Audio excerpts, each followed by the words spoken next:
Need high-quality video to promote your event, business, or band? We can help. We're Pixel Pond, a video production team based in the Pacific Northwest, providing high-quality content to clients across the U.S. and Canada. Whether you want coverage of your live event to promote for next year, or need a camera and a camera operator for your next big project, we can accommodate projects of all sizes. Your story is important. Visit pixelpondllc.com or send an email to info@pixelpondllc.com to get started today. We can't wait to work with you.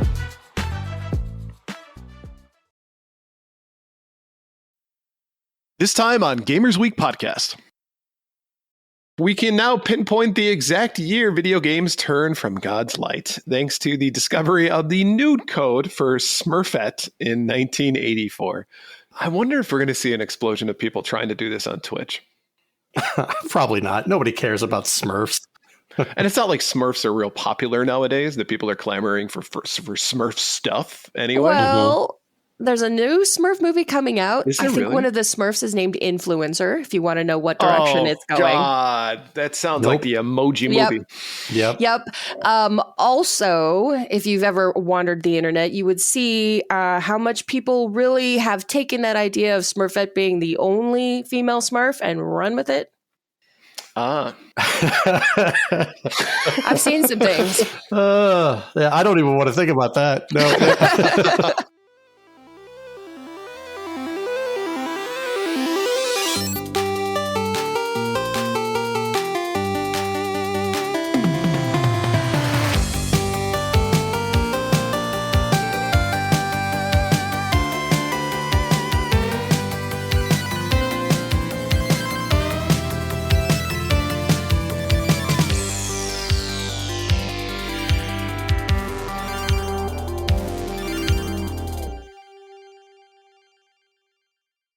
You sound a little congested.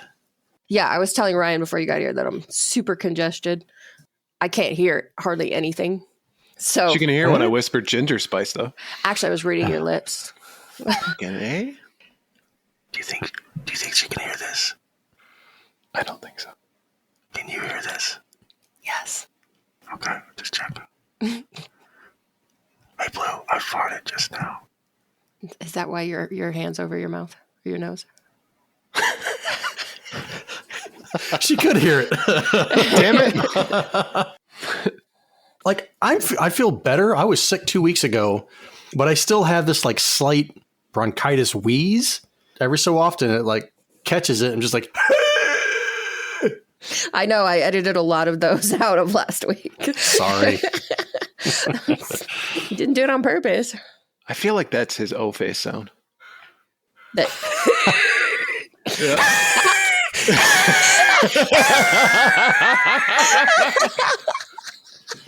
What the hell is going on?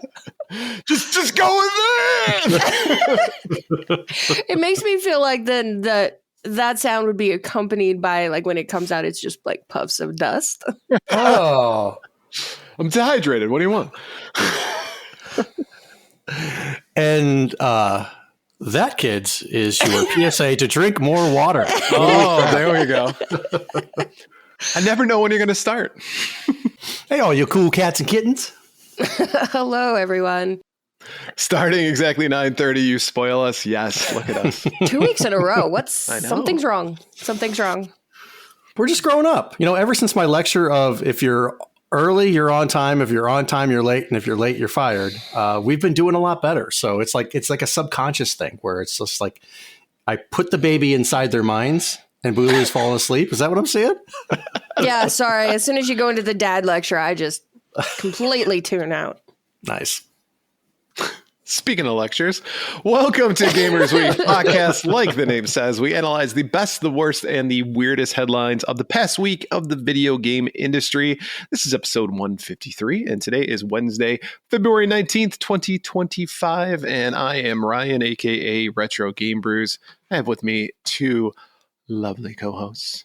The first of which is a woman that gets the tingle from the mere mention of brooding samurai, perfectly framed rain-soaked battlefields, and the name Akira Kurosawa. Blue, how you doing today? Keep going. I just need a little more time. It's like the Howard Stern. Howard!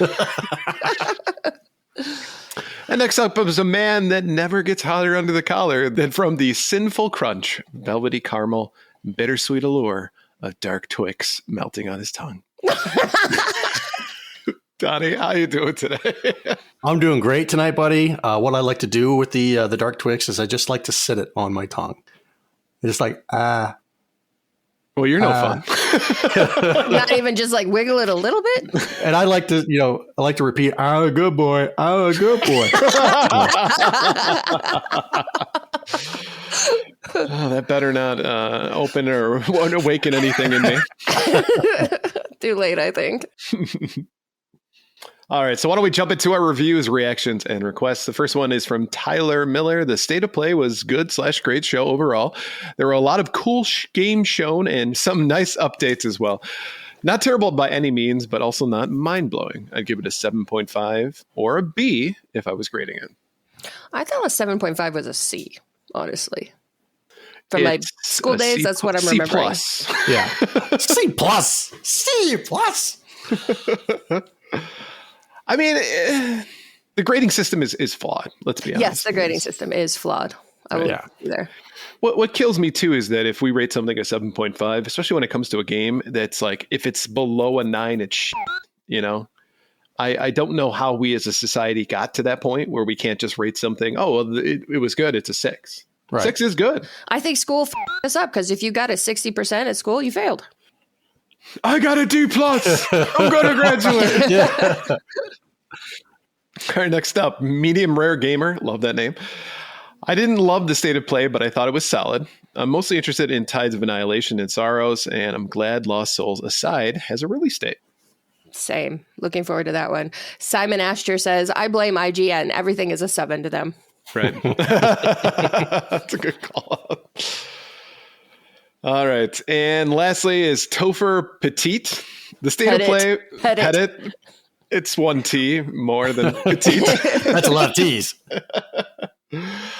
The State of Play was the largest middle of the road show. They killed all the hype just by marketing games which already had dates and gameplays prior for 30 minutes, then had a couple of interesting things near the end, but ended with vague. I think Sony chased fool's gold in live service, and it shows in these things. Definitely. And I like how the reviews, reactions, they cover the broad spectrum, right? Mm-hmm. The first one was like, hey, it was a good, great show. Next one was, I didn't love it. And the third one was like, it was middle of the road. It was mid. So, this is where people come together and Ryan, you can hate this thing. Blue, you can love it. And I can be like, I'm not impressed. But it was okay. So it's okay to show your reaction. It doesn't have to be what everybody else thinks. Yeah, you don't have to go along with the crowd. I mean, and honestly, when it comes to a lot of these, it's really personal as to what games you want to see.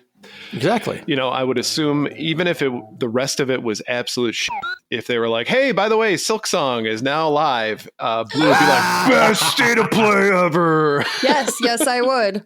Nothing else would matter in my life up until that point because it's Silksong. But I will say, nobody wrote in to say they hated the show. Right. Which I think actually of that self, that's amazing because every showcase that ever goes, whether it's Nintendo or Xbox or Sony, sucks. It's the worst showcase I've ever seen. What is this shit? And nobody said that. Nobody wrote in to say that this time. So it's like the Super Bowl halftime show. No matter what, it was shit. Yeah. No matter who it was and no matter what they did, it was shit. Yeah. Gaming and Gains, thank you for making it. Appreciate that. Hey, please, what's up, dude? If you fall asleep, we forgive you, but we appreciate the effort. At least you'll fall asleep to our beautiful faces and our lovely voices.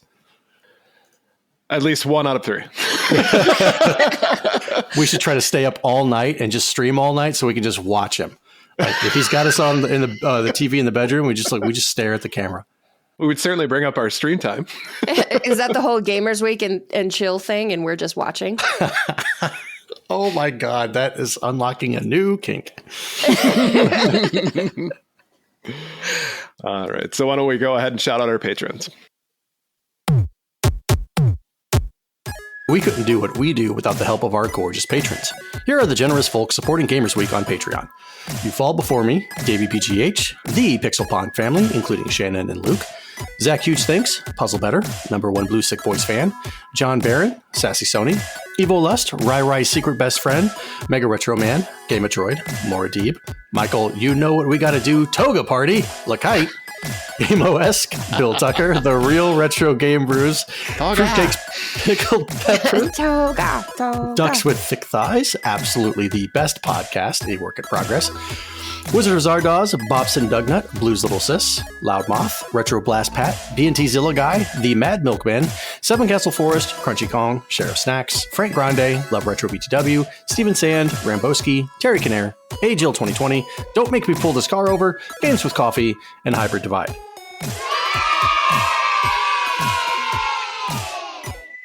If you like what you hear today, and we really hope you do, please consider joining us on Patreon. Your support helps cover the cost of producing the show, as well as other cool stuff we'll be doing like prizes and giveaways.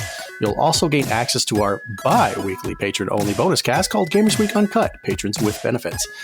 Visit patreon.com/gamersweek or follow the link in the show notes to learn more. And Michael Lakite, I love seeing that kind of stuff when people change up their names, their patron donation names, because I don't read that part before the show. And if it's my turn to read it and it's like I see it and I'm reading it and it registers in my brain, I'm like, oh my God, that's awesome. Or something that trips me up because it's so hilarious. So thank you for doing that. Did we roll over when the Germans bombed Pearl Harbor? Germans. He's rolling. Nothing is over until we decide it is. All right. So why don't we go ahead and check out our headlines for the week? All right, our headline segment is proudly sponsored by the Retro Game Club podcast. It's a fantastic, family-friendly retro gaming podcast. In each episode, Rob picks 2 games to play and discuss, as well as news, interviews, and other topics. This week, they're discussing the Computer Shopper Buyer's Guide from September 1994, all 885 pages of it. Visit them at retrogameclub.net or follow the link in the show notes to learn more. 885 pages. Kudos. I know. I don't think I could do that. I would probably get to page 50 and I can't. I got to page 10 and I checked out. I mean, it's classic 90s PC Pentiums, all that stuff that you're seeing that cost like $2,000, $2,500, $3,000. You know, it brings up a really interesting point, too, because I think before gaming magazines that came out like Nintendo Power and Electronic Gaming Monthly, that's where you basically found out about new stuff was these buyer's guides, right? So while it's still popular, you know, in the 90s as well, it was like the Sears catalog, if you will. Oh, yeah. You know, there wasn't a whole lot of flash, a whole lot of glitz and glamour to it, and maybe the occasional article, but that's what you did, right? You spent time going through 885 pages to find that one computer component that was going to do it for you. Yeah. It's definitely a blast from the past. Nowadays, you would just go on Amazon or eBay and just search for the one thing you need, and there you go. That's it. Yeah. All right, so for our first headline, brick and mortar video game retailer GameStop announced Tuesday that it plans to sell its operations in France and Canada after an evaluation of its international assets. The latest move follows years of declining revenue for the company. The company announced the move in a brief news release on its website. While the statement did not provide any further explanation of the decision, its CEO appears to have taken issue with the wokeness of the two countries. Email m&a@gamestop.com if you're interested in buying GameStop Canada or Micromania France. GameStop CEO Ryan Cohen posted to X Tuesday morning, high taxes, liberalism, socialism, progressivism, wokeism, and DEI included at no additional cost if you buy today. GameStop has reportedly shuttered more than 700 of its stores around the world since 2020. It already exited its operations in Ireland, Switzerland, and Austria during the 2023 fiscal year, and it sold its Italian subsidiary in November of 2024. It reportedly planned to wind down its German operations by January 31st, 2025. I'm going to say another week, another CEO has got to say some stupid shit. Right. Yep. Ryan Cohen sounds like a swell guy. He really, really does. My favorite part about this is that we all have been watching GameStop die for the better part of the last decade, right? It's been obvious. And I think a few times a year, we all stop and ask ourselves, oh, they're still here? How is that a thing? Because let's think about what GameStop is known for. They have a shitty, outdated business model that made its living screwing over consumers. Mm-hmm. They tried to save themselves with their NFT marketplace and crypto coin and all that kind of stuff, which failed before it even got started. They had a brief resurgence as a meme stock, but that didn't mean they were more successful. And it seems like they failed to realize that. But for some reason, GameStop CEO Ryan Cohen thinks that they should be immune from the economic realities that have closed a gazillion other brick and mortar chains. Right. So clearly, you guys, it's the wokeness that is doing it. To blame all of those things and not take accountability for the fact that, like you said, there's that business model is flawed. But also, how many times have they made questionable calls that we all went, Remember during the pandemic when they tried to say they were an essential service? Yes. And, you know, I think this is it's a move from Ryan to be able to say, oh, it wasn't me. It was everything else. It wasn't me. Let's create some scapegoats because they're popular right now with a certain group of people. Then I can make it so that I look like the victim here, right? It's not my fault. You know, everybody else has it out for me. I get to play the victim. And therefore, when I'm looking for my next job, you know what? I can just be like, hey, this is exactly what it was. Check out the press briefing about this. No offense, but fuck you, man. That's just an asinine way to try to save your own ass and make yourself look better. I mean, we said it in the press release, so it must be true, right? We put it in the press release. You reported on it. It's got to be true, right? Because that's how things work nowadays. They allow us to say it in the press, then it must be true. I don't care what side of the political aisle you fall on. If you're this oblivious to the realities of the world and the way that economics work, why are you a CEO? And why on earth would anybody else hire you if this is how you handle the company closing? Mm-hmm. There's a zillion other things that you could have said that would have come across better to the people that, you know, should have liked your company, should have fond memories of your company. And you just decided to take a dump on all of it and be butthurt that you don't get to be CEO anymore. Doongie Forever says, I'll buy GameStop Canada. I'll call it Doongie Games. Perfect. I would shop there. All I want to know is does Deep Kitty still like the stock? Oh, yeah, because they had that meme stock stuff for a while, right? That was the whole thing with GameStop. It suddenly blew up. Yeah, GameStop, he liked the stock. He liked what was going on with it. Not necessarily about the company itself, but he liked the stock, and that's what caused it to shoot up and made so many billionaires broke and so many lesser than now people have more money. And those that got out of it made some money. You got people that held on to it till the very bitter end, and then they ended up going broke because not broke, but they invested some money, and it's like they saw it shoot up and then like a roller coaster all the way down. But yeah. GameStop, I don't know how, this is how you're still alive.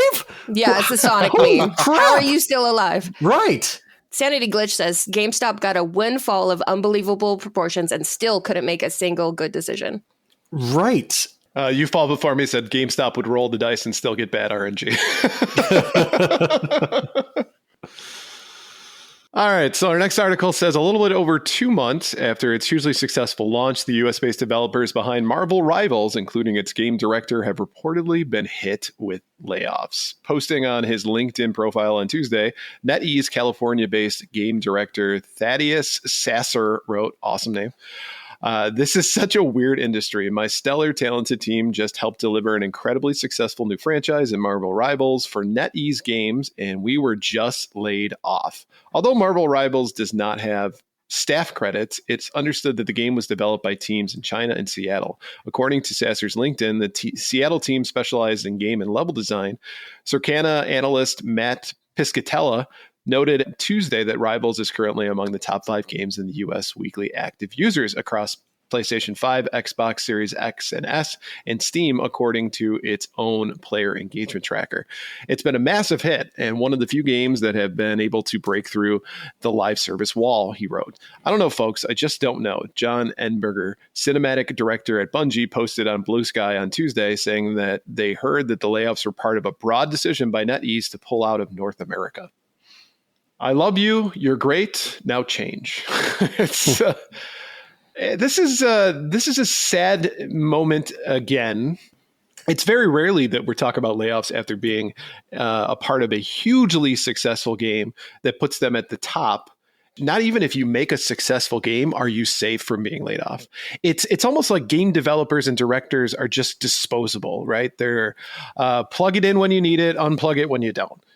And that's a really difficult thing to continue and to maintain over time. Who's going to want to be a game developer if they know that it's just a gig economy thing, right? All they've got to do is they've got a gig and they've got to make enough money to survive until the next game and they get picked up. That to me is a model that cannot be sustainable long term. And this is my fear, is that that's going to create a more compelling case for all games to be built by AI. And I just really hope that's not the case. It's funny you should say that because our next topic, but yeah, like Simon Asher says in the chat, make a bad game, you're fired. Make a great game, you're fired. Yeah, I saw this meme today of the same thing with like Marvel Rivals on the left side, Concord on the right side, great game, horrible game, and in the middle was still you're fired or laid off. It doesn't matter which path you're choosing, it's leading to the same direction. Right. Or leading to the same end result. So like you said, Ryan, what's the draw to become a game developer if you know, for any of the big companies or whatever, if you know that you're ultimately going to get laid off because, we have to maximize profits and yada, yada, yada. And we can't be paying you guys all this stuff, even though you made a stellar game that's pulling in millions and billions of dollars. So sorry. Yeah, PixelPon says they should treat it like it's actually a gig economy instead of treating it like it's a full-time job. Also, it's dumb. Completely agree. I mean, that's essentially what it is. And as we've said many times before on the show, when we've discussed various layoffs, it's often been because games have underperformed because the studio's overspent or whatever. Sure. And there's really no indication that was the problem here. So it's like, what does it take to keep your job as a game developer? It may just straight up be impossible. And again, at the end of the day, who's going to go to college for that job? Who's going to learn how to code and develop in all the different engines? Donnie, I said who in the future is what I'm getting at, not the past. Moving forward, it's a volatile thing to be a part of right now. And that really hinders game development for the long term. Everything's just going to be Candy Crush because it's easy to make. That's right. Well, and Kakalakola makes a good point. Says you also have to wonder about the definition of underperform. Did the game not make back the development cost? Did the game not meet expected sales?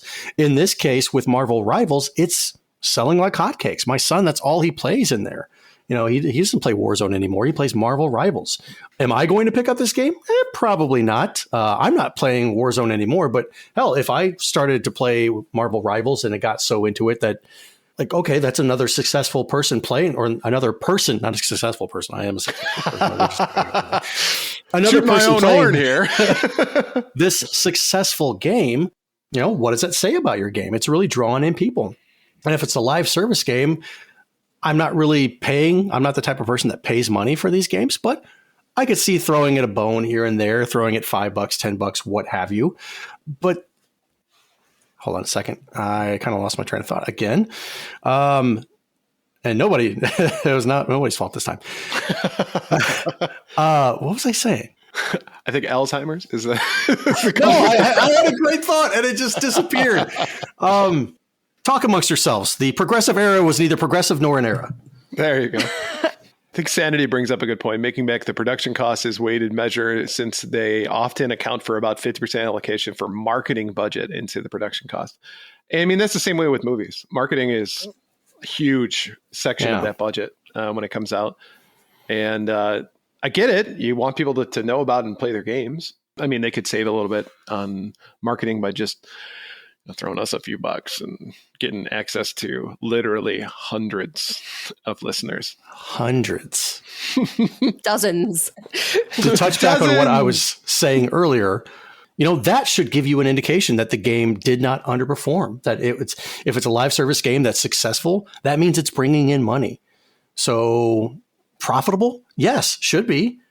Unless their forecasts were just completely unreasonable. So True. Compared to what they told their shareholders, maybe it's underperforming, which that's not anybody's fault but their own. Now, in this case, it seems to be a special issue or a special circumstance because NetEase is pulling out of North America. Right. They're going someplace else. Mm-hmm. I'd be willing to bet, even though I don't know the full details, I would be willing to bet that it's because of certain things that are going on politically in the country currently. I wonder too, they were talking about tariffs and stuff. I don't think there's anything that would particularly go towards games though, unless you're talking about just a broad mass import of physical media from China into the US. But I think it's more of the political climate maybe from what we're seeing here is that they just don't know. So that may be indicative of a lot of different companies wanting to get out of Dodge without having a certain sense of certainty. Yeah. And I think like somebody pointed out in the chat a while back, and I couldn't scroll back up and find it, but this makes it difficult to have stability within your company the next time you want to make a game. Right. All these layoffs, you have a successful game, you get rid of the team that made it. Hey, let's make another successful game. Well, are you going to get the same level of talent? Are you going to get the same quality of people? You don't know, but at least you saved a few bucks. So, yeah. Hey, Bill, I know it's been 8 months since the last time you worked on a game for us, but you want to come back? Oh, you signed on with another one, or you've gone bankrupt because we laid you off? Right. I know we screwed you over on the way out, but hey, that was 8 months ago. You still want to make video games, right? And I think that's what they count on, is that the love for gaming is so great that people always still dream of, I want to make video games for a living. Who doesn't want to say that? I think Puzzle Better brought it up earlier, saying if you're not, and it may be somebody else. I thought it was Puzzle that said if you're not an indie studio and you work for a company that has another company that owns it, you're screwed. Yeah. That was Simon. Oh, Simon, sorry. Yeah, Puzzle Better said, my kid will make all the video games. All future games will be made by my 12-year-old. Sold. All right, next up, today, Microsoft debuted a generative AI model that it says can create game visuals, controller actions, or both. The generative AI model, when Microsoft is named Muse, was developed by Microsoft Game Intelligence team in collaboration with Ninja Theory. It will be made open source to help other researchers explore those models and build on their work. Microsoft said the company published several videos showing gameplay sequences that it said were generated by prompting the model with 10 initial frames, or 1 second. 1 second, 10 frames. That's a slow ass game. On human gameplay and controller actions of the whole play sequence. The company's main demonstration of Muse showed how it could generate video game visuals using training data from Ninja Theory's 2020 game, Bleeding Edge. However, Microsoft also discussed how Muse could help preserve classic games in the future. We believe this could radically change how we preserve and experience classic games in the future and make them accessible to more players, said Game AI Corporate VP Fatima Kardar. To imagine the beloved games lost in time and hardware advancements could one day be played on a screen with Xbox is an exciting possibility for us. There's a lot to unpack here. There is. Mm-hmm. I've got an entire wall of game preservation that wasn't helped by AI. Just throwing it out there. Well, and it's funny because they're acting like emulation doesn't exist. My favorite comment that I saw online, and I'm sorry, I wish I could give credit, because it was one of those things like you scroll past it and then you can't find it again. But they said, that's like trying to recreate a movie from memory instead of just using the proper format to play it. Right. I mean, it's ludicrous. Why on earth would you ask AI, because that's what it sounds like they're trying to do. Why would you have AI recreate the old games when we could just emulate the old games? Well, and how would you give it the information? Would you play it video of gameplay? Well, you'd play it 10 whole frames of the gameplay. Because in some cases, like with the source code, if the source code's missing, like we know plenty of older games in the 80s and 90s, their source code is gone. So how are you talking about preserving this if you're having AI learn the model of the game? Like if I'm showing it gameplay footage of Metal Gear Solid, right? Okay, you could probably take the gameplay and all that stuff, and would you be able to do the camera angle shift, and would you be able to do the little mini movies that happen in between sequences and stuff like that? No. So I don't get it. Josh Baskin, I don't get it. TK85 says Muse has already released more games in one day than Xbox Studios have in the past 3 years. Oh, it's a deep burn. It's a deep burn. Shimmy, shimmy, y'all, shimmy, yeah, shimmy, yeah. And One Up John said, make the AI remake Superman 64. Yeah. This is such a weird application. It just seems like it's a swing and a miss of trying to get people who are against the idea of generative AI onto their side because they're like, look, it's games preservation. You like games preservation, right? So you'll like this. Deacon85 brought up a really good point too. Having AI make it so you can avoid paying people who made it originally. Oh, yeah. That's also the other thing. That's the other side of this coin. Like you said, Blue, they're touting it as a benefit. Like, oh, look at this game preservation. But over here, don't pay attention to the fact that AI is going to be making the game completely. And we also have AI voices that we can put in here that we don't have to pay anybody to do anything. And we just reap the profits. We have quality control teams that we can hire and they input the data. It all goes, here's your game. And you're like, oh, this is a game. Okay, this plays and there's no bugs. And okay, and we just put it out. And now you're just raking even more profits in. It's already hard enough when you remake a game to make sure that the original creators get mentioned in the credits. That most recently happened with the recent Donkey Kong game, right, where the original devs were left out of the credits. This is just going to make that 1,000 times worse. And to your point, with this AI doesn't care about copyright information, doesn't care about that kind of stuff, right? And a lot of times too is if you're calling it a derivative work, right, because AI created it versus you just stealing it, you know what? You could probably get away with that as far as copyrights are concerned. To some degree. It's a copyright nightmare. And it's only going to be a matter of time before. Well, the only way that is going to change, that anybody's really going to take AI copyright seriously, is when eventually it's going to be two giant companies taking swings at each other because one of them thinks the other one stole their shit. Right. It would have to be something like on the level of like the Epic versus Apple nonsense that went on forever before any laws are going to come up to where people are finally going to take AI copyright violations seriously. I hate to bring it up, but if you could make NFTs out of old games, and I know. Why would you put that out there? All right, listen up. Like a non-fungible token, that is literally what it's made for, though, is to prevent this kind of stuff. It's not to create a monkey image and trade it with other people and be speculative about it. I mean, at the end of the day... But this monkey has a hat. Right? It's different than the hat that monkey has. Sanity in all caps said, did somebody say NFTs? Ryan, all I'm saying. I hate you because you just destroyed my 2025 prediction. I said no NFTs in the news.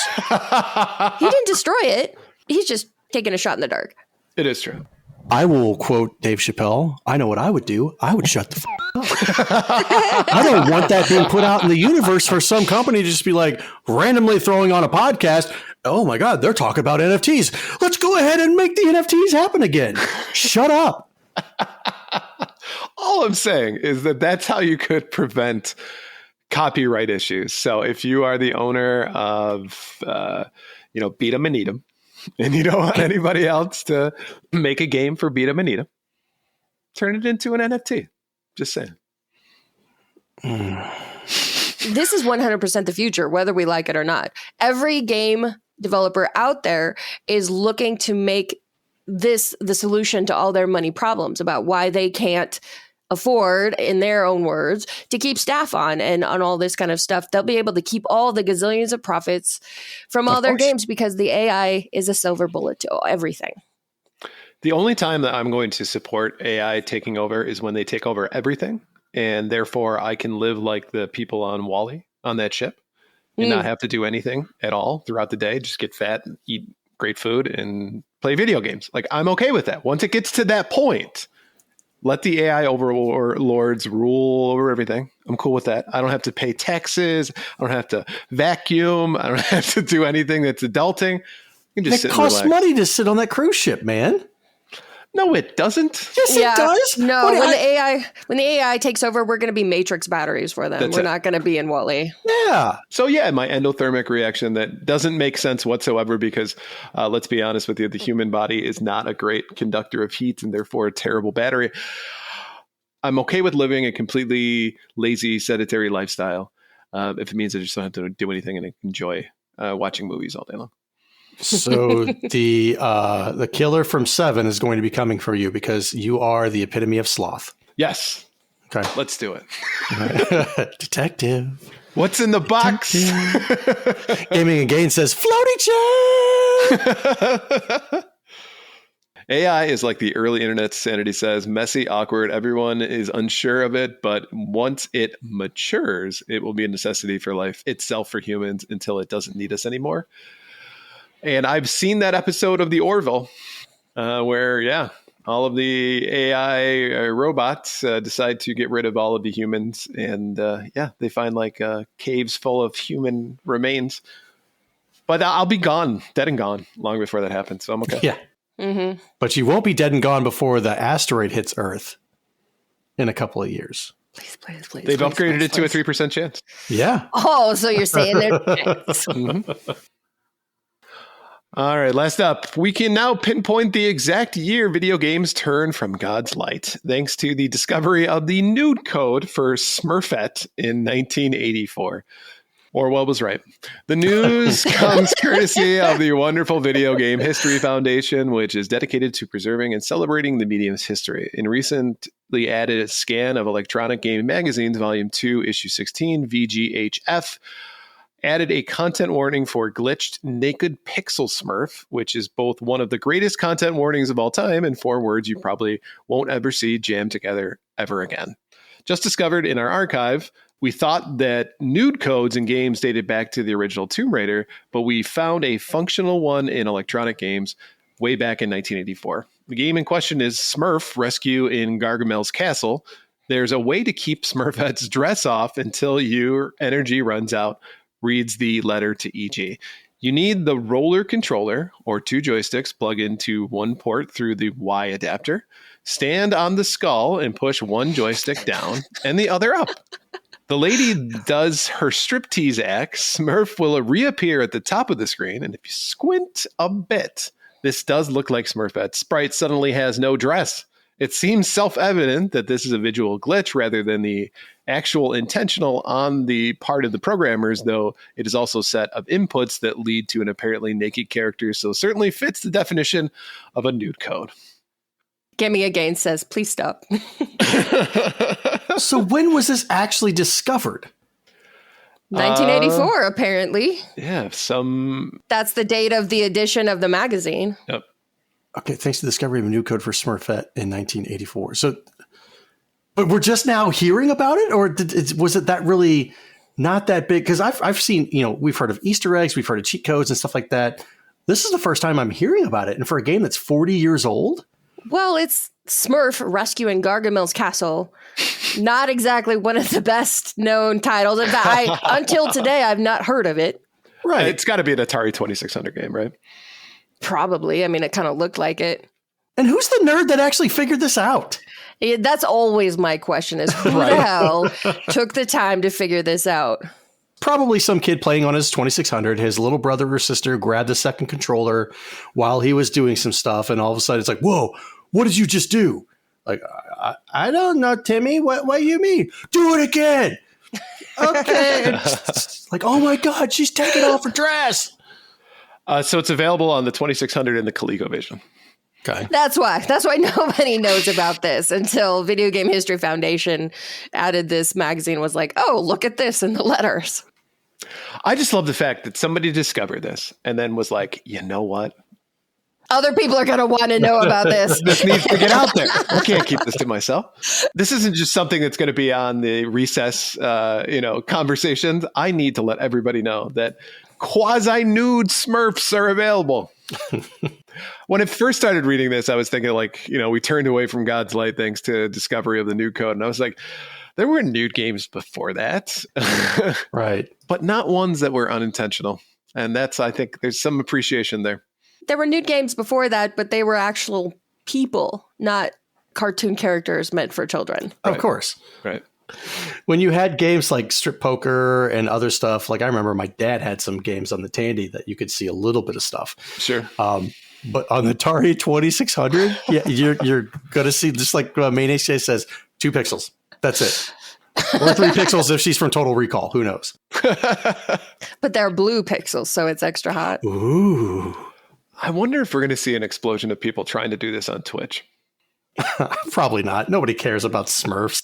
And it's not like Smurfs are real popular nowadays, that people are clamoring for Smurf stuff anyway. Well, there's a new Smurf movie coming out. Is there I think really? one of the Smurfs is named Influencer, if you want to know what direction it's going. God, that sounds like the emoji movie.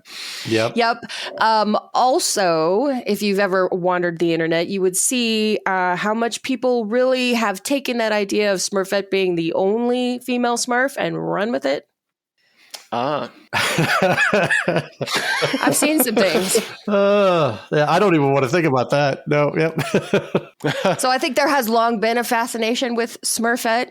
It's like the female bunny from Space Jam.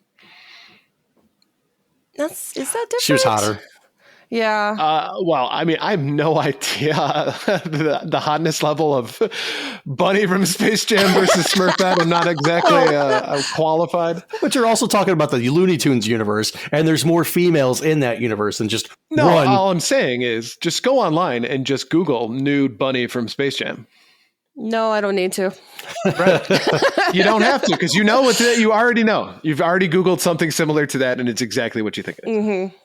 Yeah, and as far as the popularity of running around and showing people this code, I don't think it's reached the status level of the guy in the Donkey Kong Fistful of Quarters documentary, where he's going around the arcade saying, "Hey, kill screen coming up, kill screen coming up. Hey, kill screen coming up. We got a kill screen. We got a kill screen."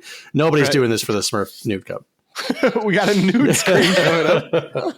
Everybody get real close to the screen, though, because But she only stays nude as long as you're until your energy runs out, which I'm not going to ask about those implications. Once you're tired, then dress goes back on. Well, it's funny because Link goes in that house, and Link is Zelda 2. Right. His energy goes up. Just some of us just have different reactions. Sanity says, "Oh man, that's only 15 seconds for me." Dude, double mine. So good on you. So why don't we go ahead and look at our top 3 new releases? Like a dragon. Hey! Pirate Yakuza in Hawaii. PS5, Xbox Series XS, PS4, Xbox One, and PC. Embark on an over-the-top modern-day pirate adventure with an ex-Yakuza, now pirate captain, and his crew. Engage in exhilarating combat on land and sea in the hunt for lost memories and treasure. Lost Records, Bloom and Rage Tape 1. PS5, Xbox Series X and S, PC. Embark on a new narrative journey by the creators of Life is Strange. Film your summer of 1995 and create memories of a lifetime with your new friends. 27 years later, confront the dark secrets that made you all promise to never speak again after the fateful summer. Avowed, Xbox Series X and S, PC. Avowed is a first-person fantasy RPG set in the world of Eora, where your choices carve a path through war, intrigue, and ancient mysteries. Navigate a land in turmoil, forge powerful alliances or deadly rivalries, and wield magic and steel to shape the fate of the living lands and your own destiny. Ryan, based on these amazing descriptions, what are you choosing this week? So Like a Dragon, Pirate Yakuza in Hawaii, when I first saw this, I thought it was a joke, honestly. Not really big on Yakuza games. Not really big on pirate games. So this one's probably going to get a pass for me. Sorry. Maybe I still just can't get over the fact that I thought this was a joke at first. So there you go. Lost Records, Bloom Rage, Tape 1. This looks kind of fun. Like a, mixture between some of the games that we played, like, the Suicide of Rachel Frost, and also, some of the horror games that Donnie's played and stuff, where it seems like, looking back and confronting dark secrets, doing some like hunting for clues and stuff. Looks fun in that regard. And plus, Life is Strange, of course, was a decent game. So I think probably this one has as much, thoughtfulness put into it. So it's definitely something that intrigues me. That's for sure. And maybe something that we might be able to play on stream sometime. Which goes to Avowed. I think like everyone and their mother's really excited about this game, right? I've seen so many people basically say like, I'm going to drop everything and play Avowed. So I would like to get on the bandwagon once in a while. I don't have an Xbox Series X or S, so I'd have to do this on PC. But it has been so long since I've gotten into a game like right at the beginning when everyone else is doing it. So I think Avowed might be it. Not always a huge fan of first-person RPGs, but this one does look pretty fantastic. I like that it's a choose your own destiny kind of game as well. So Avowed, I'll be picking up. Lost Records is a maybe, and Like a Dragon, no. I'm good. Alrighty. Blue, what are you picking up this week? So Like a Dragon, Pirate Yakuza in Hawaii. I have never played a Yakuza game, but something tells me with this, it may not matter too much. This seems like it's one of those spin-off things that doesn't have a ton to do with the regular game. So Right. I liked Black Flag, and maybe I would like this. I know Yakuza games are pretty well beloved, so that I think looks promising. Lost Records, Bloom and Rage. The creators of the Life is Strange series, they make quality stuff. It's just never really been my type of game. Although this one seems like would have a lot of really great 90s nostalgia. I just don't know if that's enough to really get me to actually pull the trigger and play one of those games. So that brings us to Avowed, which, yes, like Ryan said, I think everybody and their mother has been chomping at the bit to get a hold of this game. But since it's been out, I think yesterday or the day before, I'm hearing kind of some mixed reactions to it. Like a lot of people really love it, but a lot of people are also saying, you know what? It's just a standard run-of-the-mill RPG. There's nothing that special about it. So I don't know. Sanity mentioned it's on Game Pass. So if you have Game Pass, you may as well try it out. But I don't know. I don't think about buying a full price game based on those reviews. And even our patron Gamatroid eventually uninstalled it, said it was just boring. So Okay. don't know. So of these three, the one I'm most likely to go for is Like a Dragon, Pirate Yakuza in Hawaii. Awesome. What about you, Donnie? Well, so let's start with Lost Records, Bloom and Rage, Tape 1. Whenever Life was Strange or Life is Strange came out, I did buy it. I played a little bit of it. I thought it was a good concept, but there wasn't enough to really hold my interest. So I'm not sure if I would be getting involved with Bloom and Rage Tape 1. But like you said, I don't know if the 90s vibe or the 90s nostalgia is going to be enough to really keep me there. Avowed, I see nothing spectacular whenever I look at this thing. It's a first-person RPG, and then the thing it makes me think of was Elder Scrolls Oblivion, right? Mm-hmm. Even though it's not the same universe or publisher or what have you, it's the same damn thing. And we already did it. There's already this fantasy aspect. I don't need a different new game just to play that. So me and my mother are staying away probably from Avowed. Like a Dragon, Pirate Yakuza in Hawaii. I'm watching the gameplay video. There's a lot of different stuff in there. There's some action adventure. There's some hack and slash. There's some little mini music games. The coolest thing I think I've seen was the being on the seas, helming the pirate ship, and mowing down another pirate ship with machine guns. So not cannonballs or anything like that. You've got lasers, you've got machine guns, you've got dogs and cats living together. Mass hysteria. This game looks a little over the top crazy. And this kind of makes it seem like it's Saints Row on steroids. So I've never played a Yakuza game. Like you said, Blue, I don't think I need to with the stuff that's involved here, but it looks like it's got a good mix of stuff.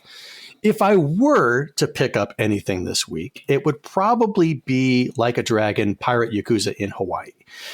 With that being said, I could also see myself playing Lost Records and maybe Avowed, but I don't bet on it. You're normally such a fan of RPGs. I was just about to say that. I do like RPGs. It depends on the content. If they had something like a Shadowrun Cyberpunk universe, I love Cyberpunk 2077. So if they had something like that, I could get into it depending on the content. It seems like every year when they do the trailer fest of the Game Awards, there's a different theme. Like I think it was a couple years ago, it was all space games. And then this past year, it was all like medieval fantasy games. Maybe next year they will be all cyberpunk games. Then my wallet is going to hate me.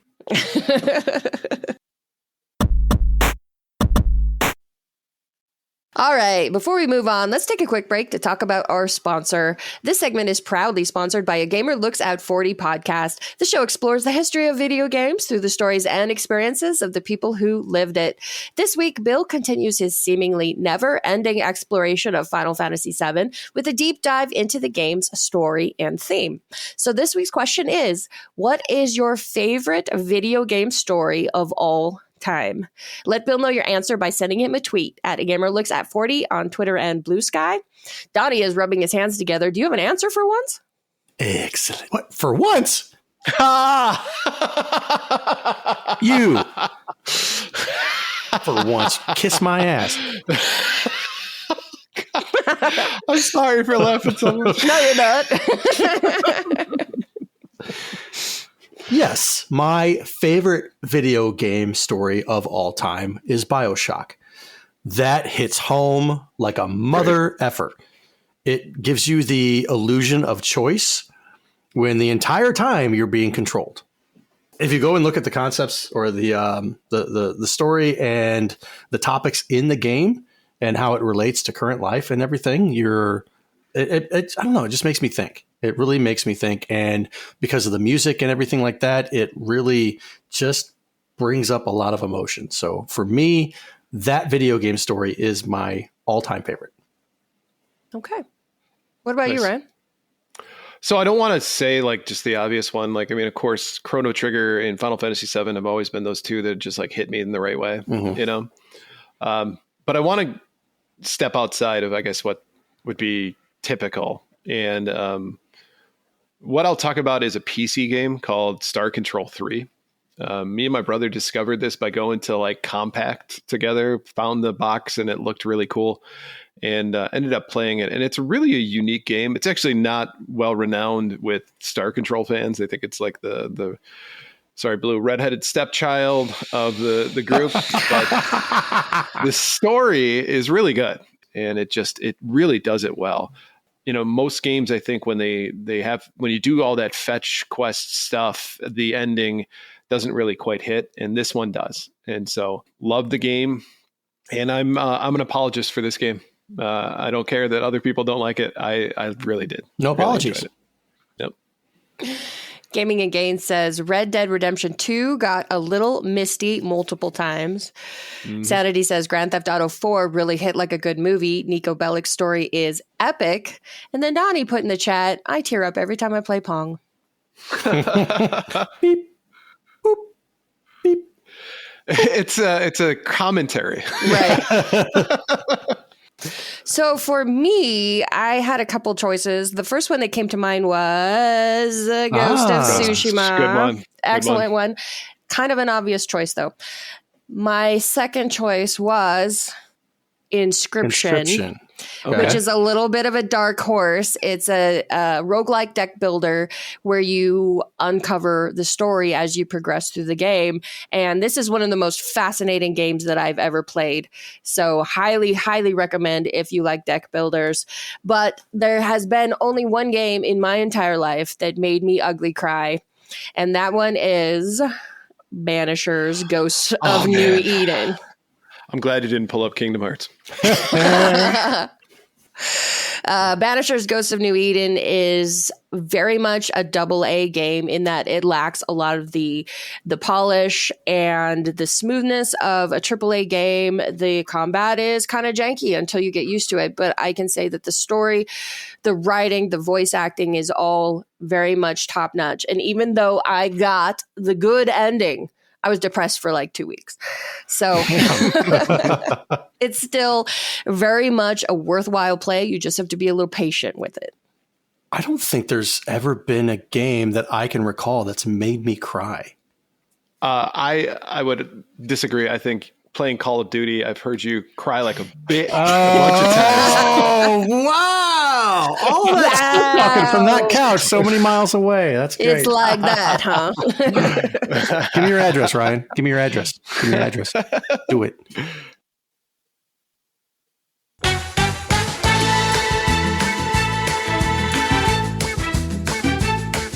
All right. So, as tonight, as we do every once, I think it's once a month now, we are into our trivia night. So I'm going to be hosting. I'm going to be your fantastic host for today. Call me Pat, say Jack if you really want to. But we'll be playing trivia with 4 different categories. I don't think you want to be called Pat Sajak anymore. Ooh, probably not. Yeah, I'm assuming that something bad happened. So yeah, Never mind. You can look it up later. Okay, great. Alex Trebek. Okay, he's awesome. He was a saint. So our 4 categories are for today is Hakuna Matrivia, which is trivia about Disney movies. Okay. Press F to pay respects, which is about failed consoles. Okay. Okay. Insert coin to begin, which is trivia about arcade games. And lastly, putting the joy in joysticks, which is about gaming accessories. That's not what I was guessing. Hands must be visible at all times, so we know you're not on a phone or keyboarding. Right. This is on the honor system, so we're trusting you, which is a terrible idea. Terrible idea. See, TK95 says, I'm not sure why we're even playing and not just immediately awarding the win to Blue. Hey. So that for that reason and for that comment, Donnie, we're going to start with you. Yeah. You can just delaying the inevitable. I will be taking over back the title of Podcast Trivia Daddy. Thank you very much. I think he might be. We'll see. He might be. These categories are not built to my strengths. I got you, bro. All right, Donnie, what category would you like to choose from? Let's go with the arcade one. All right, insert coin to begin. Keep your eyes on this arcade game that tells players to avoid missing the ball for a high score. What? Well, ball, I mean, that makes me think of Pong. Okay. Was an arcade game, so I'm going to go with Pong. Donnie is correct. Very good. Give him a round of applause. Thank you. Nicely done. All right, so 1 point for Donnie. All right, so Blue, you are up. Hakuna Matrivia. I knew that's the first one you were going for. That's the one I got the best shot at. Nothing else is going to work for me. In the movie Beauty and the Beast, what jester-like name does Gaston's bubbling sidekick go by? LeFou. LeFou, as in La Fool, right? Jester, There you go. Well done. Give her a round of applause, Blue. Thank you. Thank you. All right, Donnie. Let's do putting the joy in joystick. All right. This early 1990s accessory gave players a super boost by connecting it to their home console, making portable gaming a lot more connected and fun. hold on. Super, okay, accessories. So you said Super. That makes me think of Super Nintendo because it was in the 90s. The NES Advantage came out in the 80s, came out in like 87. Mm-hmm. Super. Was it the Super Scope? Is that your final answer? Final answer? No, it was not the Super Scope. Huh. Blue, would you like to steal? The Super Game Boy? Very good. Super Game Boy. If you paid attention, it said making portable gaming a lot more connected and fun. Nice. Oh, I didn't hear you say portable gaming. Oh, Okay. that's your f***ing problem.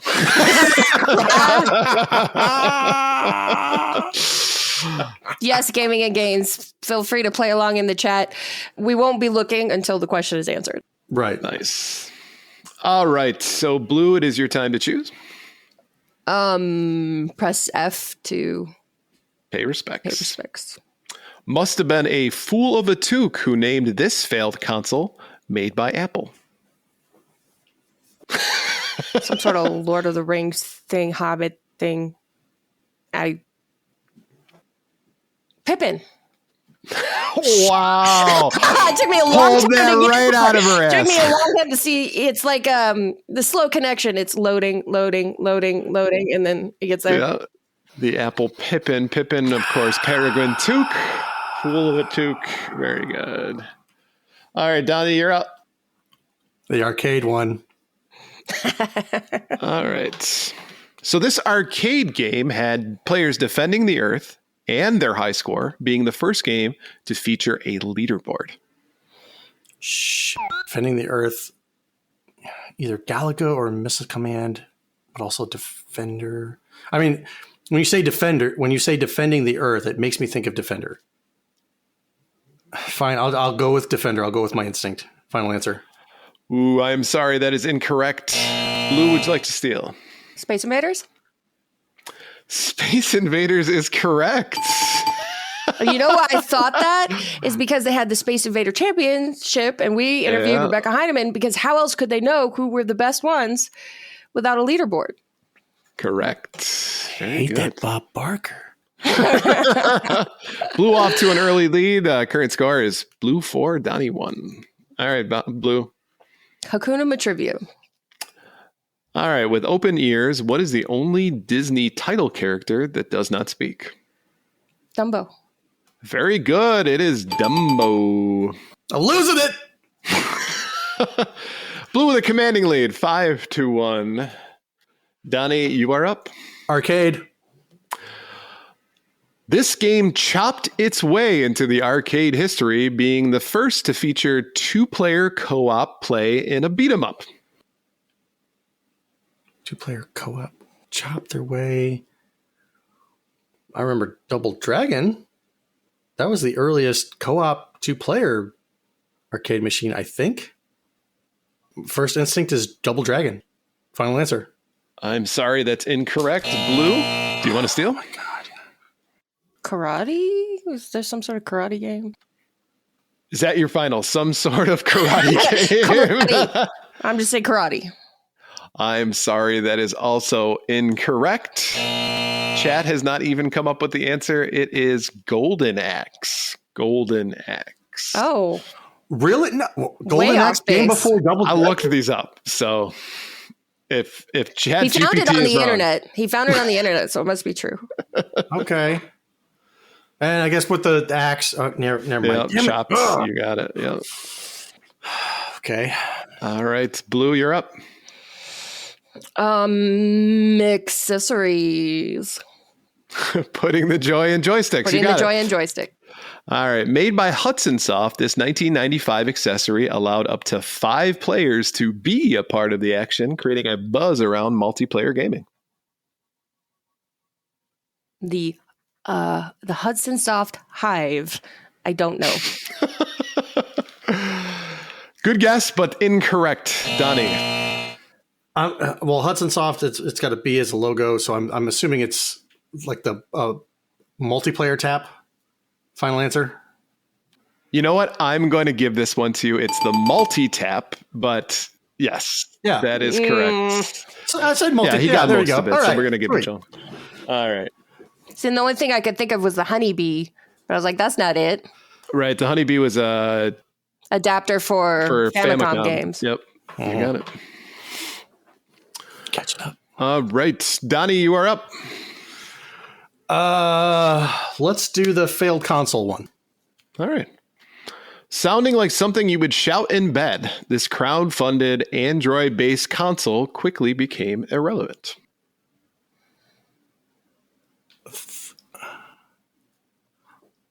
The Don't Stop? Don't stop. Well, fantastic guess based off of the clue. I'm sorry, that is incorrect. Blue, would you like to steal? The Ouya was Android based, wasn't it? It was. Ooh, yeah. Thank you for that. Ooh, yeah is correct. All right, Blue. What are we going with? I'm going to keep rolling with the Hakuna trivia. All right. Give me 1 second here to update the scoreboard. It's 6-2. 6-2. Missy Elliott would approve of the sorcerer's name in Disney's Fantasia.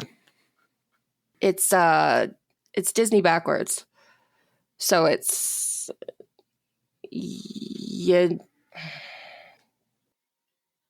Gotta write it out. Yensid. Yensid is correct. So Missy would lay down, flip it, and reverse it. Very, very good. Yensid is the name of the sorcerer. All right, Blue, you are up 7-2. Donnie, you have to make a hell of a comeback here. Arcade games.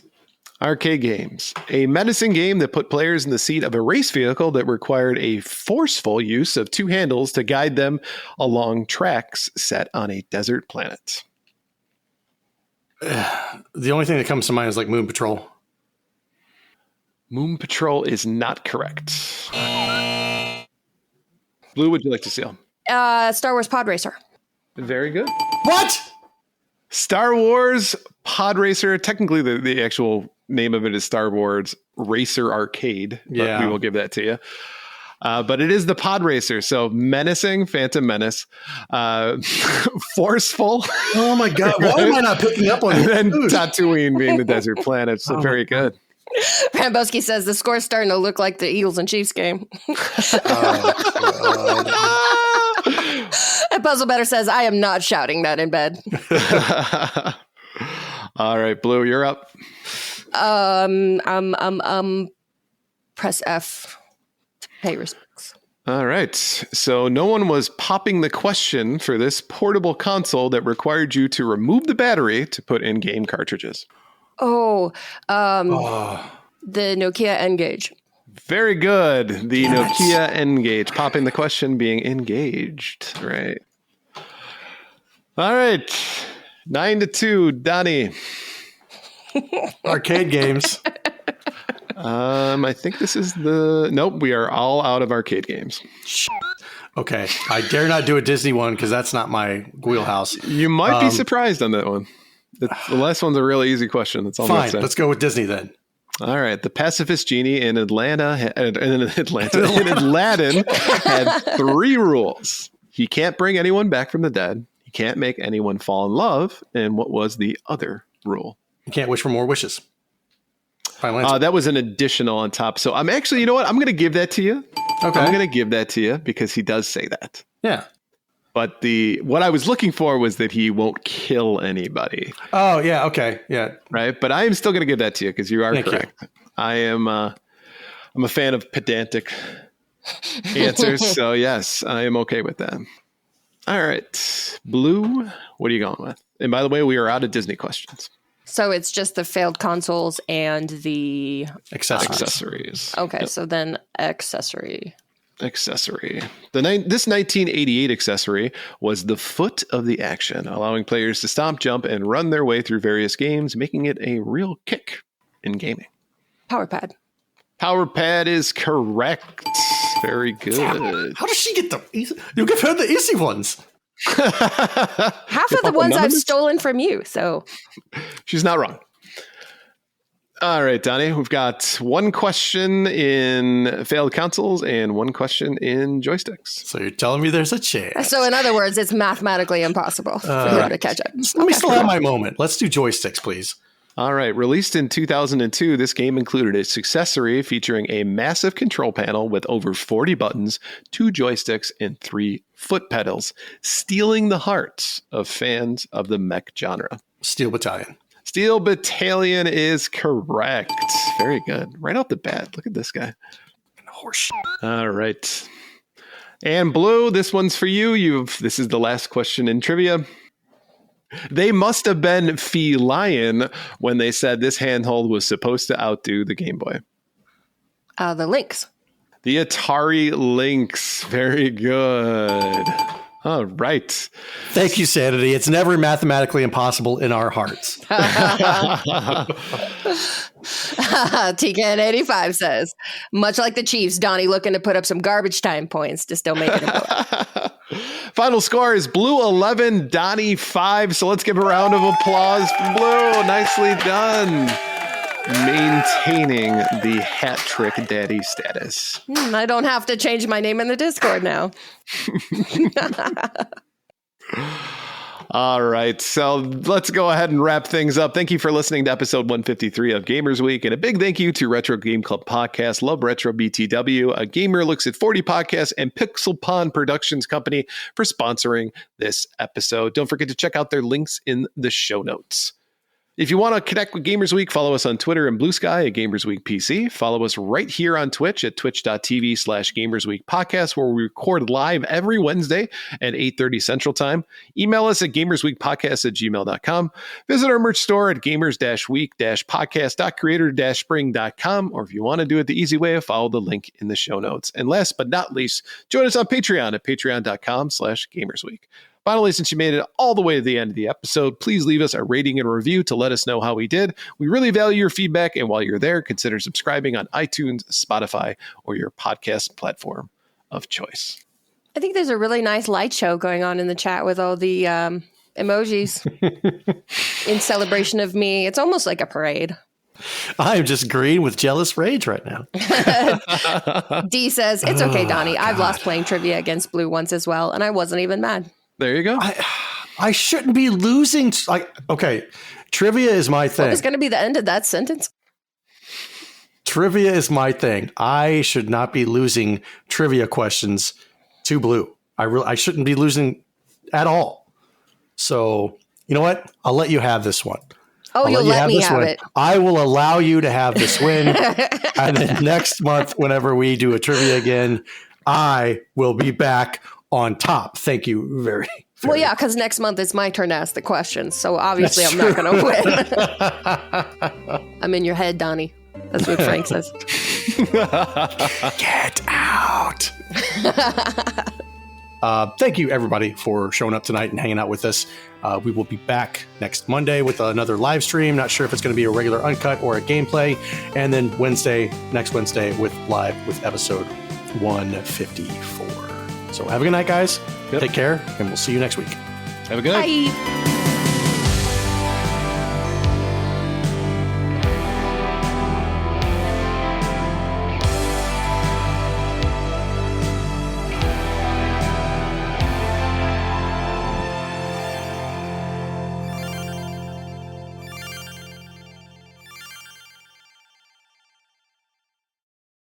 Let's say how many of those VHS tapes are homemade pornos.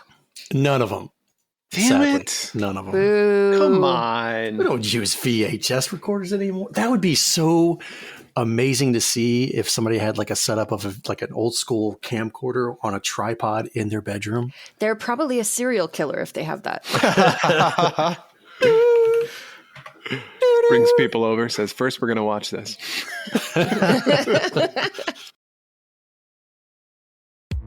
Welcome to Gamers Week Uncut. Welcome to Gamers Week Uncut. Welcome to Gamers Week Uncut, patrons with benefits. This is the unscripted, patron-only bonus cast with less editing and more dirty jokes. We don't know where the conversation will go, but we're sure it will be weird. This fish just went right on my nipple, and I'm just like, I Google Street Fighter 6. The first search result that comes up is people think they can see Ryu's dick in the Street Fighter 6 reveal. Listen up here, kids. You're not going to want to get one of those VDSTDs things, right? Make you fall off. When you go, grab a pro. You'll be doing it for America. That was perfect. If you want to hear weekly episodes of our patron-only bonus cast, join us at patreon.com/gamersweek.